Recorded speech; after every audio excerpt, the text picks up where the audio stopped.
once you have your electron carriers, they're going to drop off their electrons.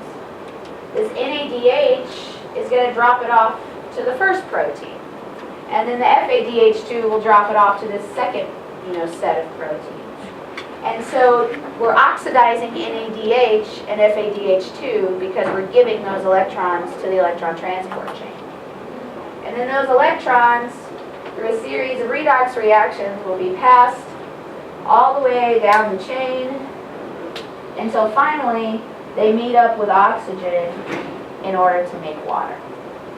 And so the product of the electron transport chain is essentially going to be water and the oxidized form of these electron carriers, FAD and NAD positive. And so, again, remember we talked about why we use this electron transport chain? Why don't we just take those electrons directly from glucose and just give them to oxygen? Because it would create so much energy that your cell would not be able to harvest it all. And so we generate this energy through this little stepwise process. So the energy that comes out just comes out a little bit at a time. So it's easy for the cell to collect and to utilize. And so again, that's the purpose of having all these little steps, so that you're generating only a little bit of energy at a time instead of a whole bunch of energy just at once. All right, questions? Yes? How is stable and how is unstable? What, you mean like, what is unstable and what is stable? Yes. So anything that's going to have, remember we talked about, when we're talking about stability and exergonic and endergonic and all that, we're talking about whether you are releasing energy or whether you're gaining energy. And this is all related to the amount of free energy. And free energy is represented by delta G. So if you have a high delta G or a positive delta G, this is going to be an endergonic process. And remember, there's all sorts of other adjectives we can use to describe a positive delta G. You could throw in uphill reaction, you could throw in non-spontaneous, you can throw in endergonic, you can throw in energy consuming. They all kind of mean the same thing. Unstable is also associated with this. And so when you have a low delta G or negative delta G, this is going to be exergonic. And exergonic is the same thing as spontaneous, which is the same thing as a downhill reaction, which is the same thing as an energy releasing reaction. So there's different ways you can describe what's happening. It's just if you have a high delta G, it's going to be unstable. If you have a low delta G, it's going to be stable. So as these electrons are moving down the electron transport chain, their delta G is decreasing. So they're becoming more stable. And they're becoming more stable because they're being attracted to this oxygen. And that's where they want to go, since oxygen is pulling them in anyways. Does that make a little bit more sense? Okay. Any other questions? Okay. Okay, so we've sent our electrons down the electron transport chain, and we've made water. So we've got all the components of our equation generated except for our ATP. So we're making this carbon dioxide in glycolysis and in the Krebs cycle. And then we're making this water in the electron transport chain. So chemiosmosis is going to be the process that generates all of this ATP. And so, again, the definition of chemiosmosis is using some sort of gradient. All right, remember we talked about membranes and the concentration gradients going with the gradient, going against the gradient. So chemiosmosis is using one of those gradients in order to power some process. And so, in particular, in cellular respiration, we're going to use a proton gradient or a hydrogen ion gradient, which is the same thing. We're going to use that gradient in order to power an enzyme that's called ATP synthase.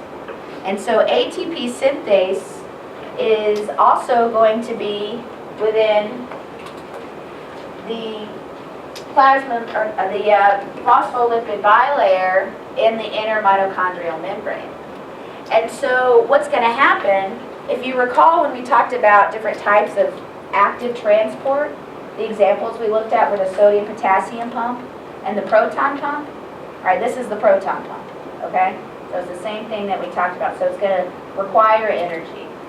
But anyways, what's going to happen is as these electrons go down the electron transport chain, what's going to happen is there's that proton pump, and so your cell is going to use energy. I'm going to make this a little bigger so y'all can see it.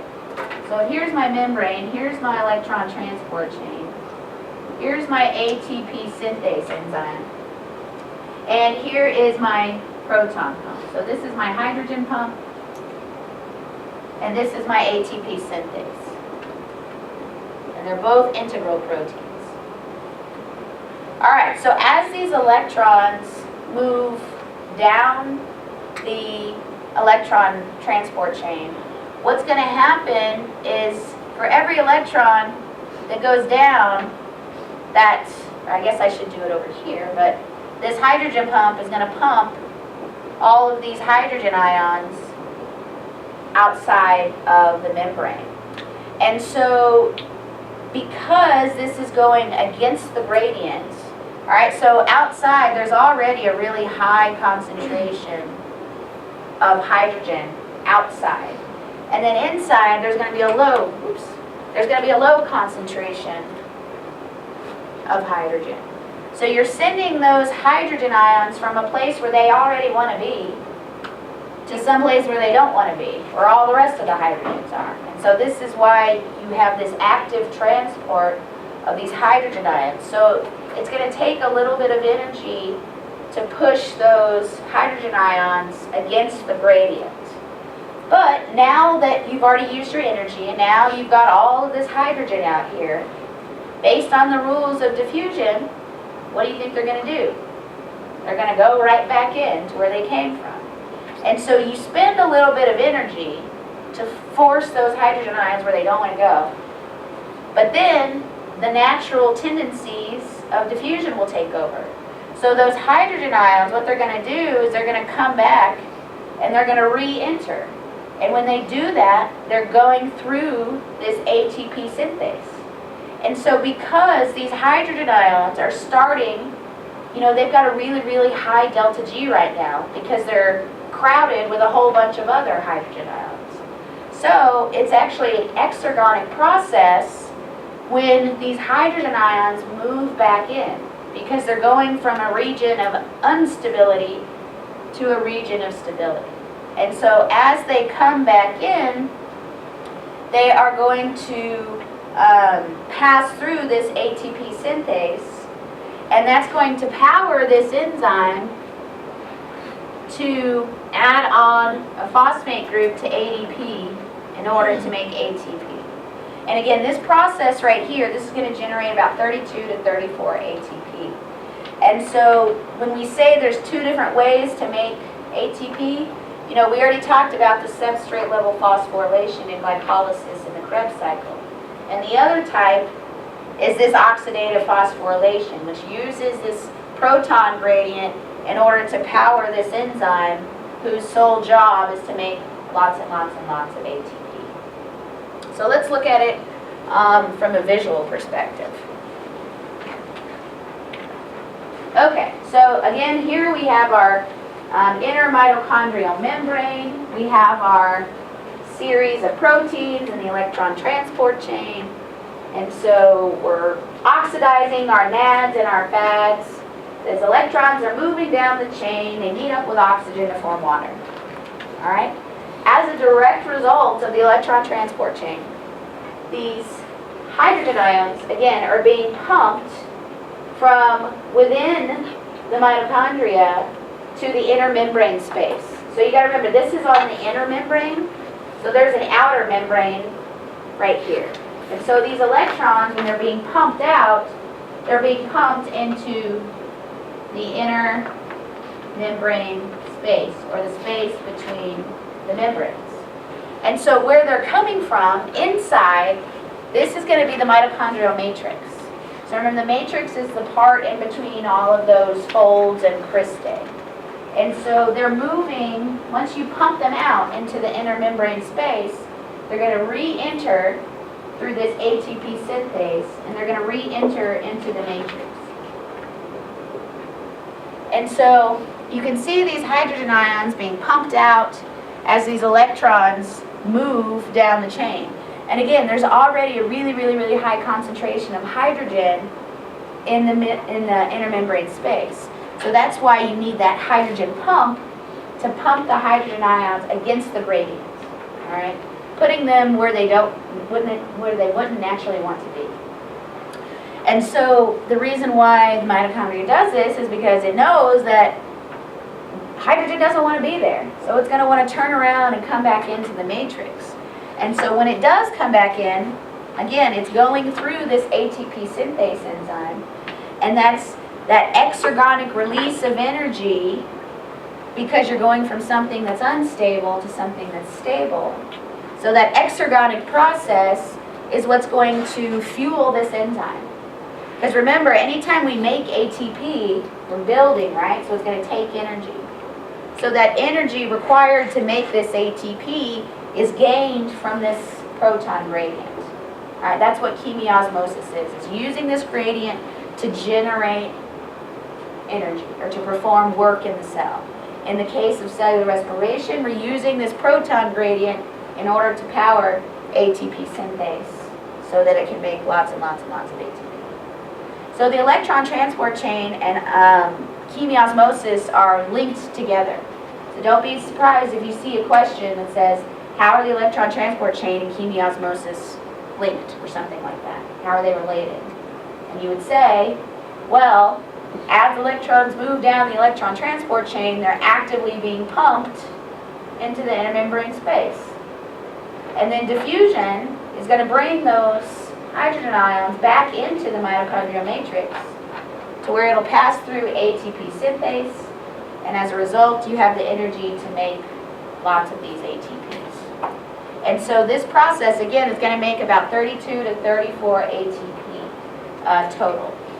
And so the entire process of cellular respiration, we're going to generate 36 to 38 ATP. And 32 to 34 of them are coming from oxidative phosphorylation.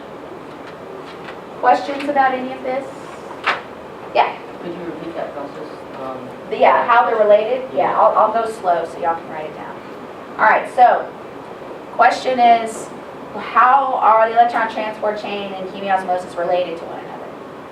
The answer is, as electrons move down the ETC, electron transport chain, as the electrons move down the electron transport chain, hydrogen ions, or protons, same thing, protons are pumped from the matrix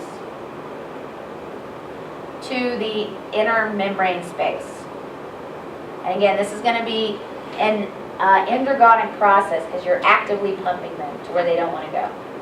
So as electrons move down the electron transport chain, hydrogen ions are going to be actively pumped from the matrix to the inner membrane space. And then diffusion will bring these hydrogen ions back into the matrix. And as they come back into the matrix, they're passing directly through this enzyme. And so this gradient, this exergonic gradient of protons, or hydrogen ions, is going to be used to power ATP synthase. And that's what's going to generate the majority of ATP in cellular respiration. You need me to say it one more time, or are you good? One more time? All right. As electrons move down the electron transport chain, I got that part right. As electrons move down the electron transport chain, hydrogen ions are being pumped from the mitochondrial matrix to the inner membrane space. So from the matrix to the space in between the two membranes. Now diffusion, which is a type of passive transport, diffusion is going to bring those hydrogen ions back in to the matrix. And in doing so, that gradient is going to power ATP synthase, which means you're going to end up with a whole bunch of ATP. We good? All right, any other questions? Okay, so if you've made it this far, then you've completed cellular respiration. And so we started off talking about this flow of electrons in this whole process. Remember, the electrons are starting with glucose, and you're going to give them to these electron carriers. So to be fair, it'd probably be better if I had FADH in here too. But NAD is kind of the main one, but you also have some FADH2s in here. Anyways, glucose, you're taking those electrons away from glucose. You're giving them to your NADs and your FADs, your electron carriers. Those are going to send them down the electron transport chain, and they're going to meet up to make water, and then also they're going to go through this chemiosmosis part, or this chemiosmotic process, I should say, and then you're going to end up generating all these ATP molecules. And so the electrons are going from glucose to the electron carriers to oxygen, and then more electrons are going to be used to create water, and then ultimately you're going to use this gradient in order to power ATP synthase. And again, this whole process of cellular respiration is going to generate about 30 ATP. And also this NADH, you know, it's an electron carrier. It has lots of potential energy. And so this NADH can also be used to generate about 3 ATP. And so overall, about 40% of the potential energy that's starting in glucose, 40% of it is being directly used to make ATP in chemiosmosis. And the rest of it, remember, for each of these reactions, you're going to lose a little bit of heat in the process. But 40% of the energy contained within a glucose molecule is going to be directly used to make ATP in chemiosmosis. And so now let's kind of go back and look at the big picture again. This is a really good study slide. This has all, I won't say all, most of the information you're going to need for knowing, you know, the starting material and the products for cellular respiration. And so we're going to go through it. So again, we're starting with glycolysis. Glycolysis is occurring in the cytosol, or in the cytoplasm. Everything after glycolysis is going to be within the mitochondria. But glycolysis is going to start in the cytoplasm. And so again, you're starting with a molecule of glucose. You're oxidizing, you're taking electrons away. And in the process of taking these electrons away, you're generating 2 NADH, because you're giving them to electron carrier. And so this glucose is oxidized to become 2-pyruvate. Once you have your pyruvate, that pyruvate is going to be converted into acetyl-CoA in this kind of transition period. And so for one molecule of glucose, this transition process is going to make 2 NADH.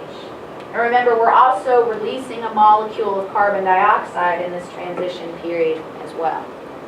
So we break down glucose into pyruvate. We load up our electron carriers. Pyruvate is converted into acetyl-CoA. The acetyl-CoA will enter the citric acid cycle, or the Krebs cycle, where it will continue to be oxidized, continue to have those electrons removed, and so you're generating your NADs and your FADs. And so once you've completed the oxidation of glucose, which occurs in the Krebs cycle, and you know that because you're also having carbon dioxide release, which is not shown on here. So make sure you add the molecules of carbon dioxide.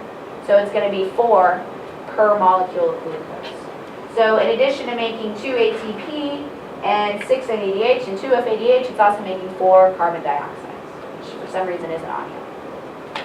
But once we complete that oxidation of glucose, we complete the breakdown of glucose, we have all of these NADs and these FADs that we generated along the way. Now they're ready to give those electrons to oxygen. And so they do that using the electron transport chain. And so once they reach the bottom of the electron transport chain, they're going to make water. And then as a direct result of the electron transport chain, this ties in chemiosmosis. So as those electrons move down the electron transport chain, their hydrogen ions are actively pumped out into the intermembrane space, and then diffusion will bring them back across, powering ATP synthase to make 32 to 34 ATP. And so if you add up everything, all the ATP, again, you're going to end up with about 36 to 38 ATP per molecule of glucose. And so, again, this is kind of the big picture. This is what we kind of started with. And so this is, you should understand how all these processes are linked, and what you start with, and what you finish with. Y'all want me to go over this again, or y'all good? Anybody?